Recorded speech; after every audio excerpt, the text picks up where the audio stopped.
Hey, welcome back to the Secret Underground Lair. So we have one of our nightstands sanded right down after our whitewash.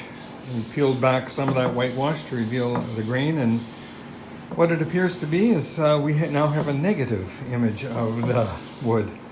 So previously, where we had a lot of dark grain, we now have white grain, and you can see a little bit of that transitioning here.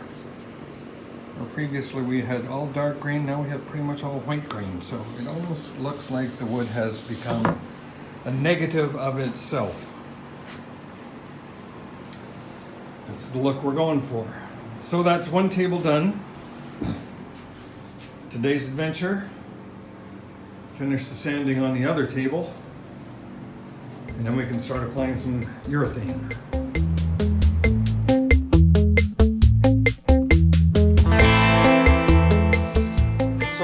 I'm sanding this piece by hand. Found that using a machine doesn't, it just kind of clogs up the paper a little too quickly. With sanding I can get a lighter touch. Maybe it's just because I'm impatient using a machine to sand it. And I'm starting with some 120, just going over the surface very lightly, just to kind of remove some of the spots that may have been left behind from staining. A drip, for example, that might have been remaining. And it's really just very quick sanding. Pretty much with the 120, that's all I'm doing. Just getting rid of some of that really high stuff.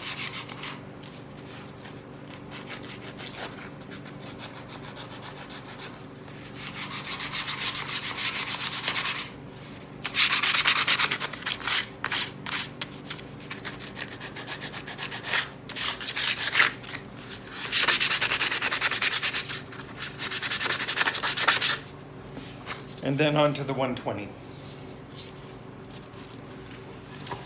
And the way I kind of like to be working these pieces is just kind of start on one surface, work around, and then just kind of keep going around the piece in that way. So I'm starting on an inside leg, and I'll continue on the inside pieces until I get around to the outside.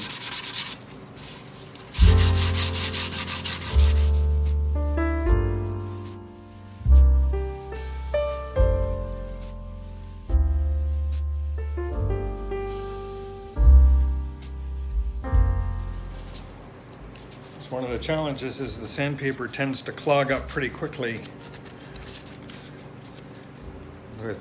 Just gets a little patchy and then it becomes pretty much useless. So I folded in three, and I got three different surfaces to work with.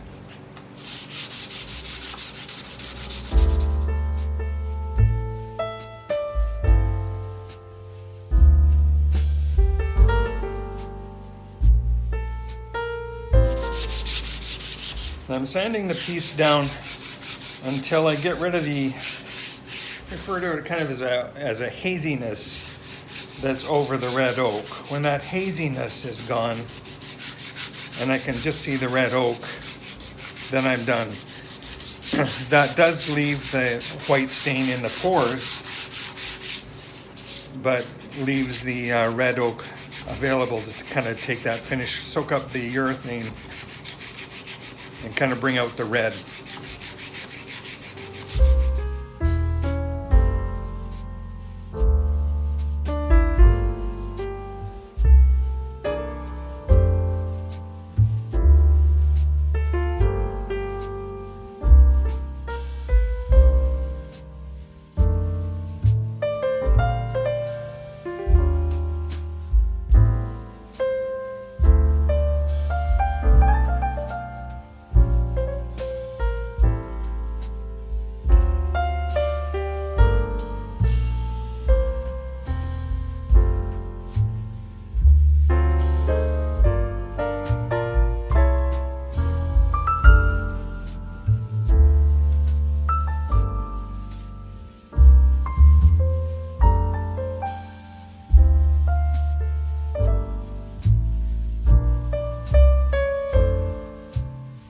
All right, we have This table done, as you saw just a minute ago.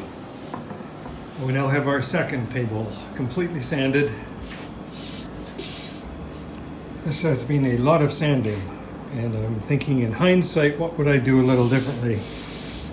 And probably the first thing I would do differently is when I put on the white stain, I should have let it soak for a bit and then wipe more of it off than I did. In fact, I didn't wipe off very much at all. So if I had wiped off some more of the stain, it would have been a little bit easier to sand. Conversely, leaving that stain on the wood, let it penetrate deep into the pores to kind of give us the look that we're after. You know, like all the dark pores are now white. So, you know, not really sure which would give me the best result. But in the end, I'm happy with what we have. And our next step in this process is going to be applying the polyurethane. But that'll be on our next video. This is a very short video today. And I didn't want to bore you with just sand, sand, sand, sand. Because that's what it was. I've used up a lot of sandpaper on this one. Anyway, thank you very much for watching, everyone. Please like and subscribe. And I will see you on the next video.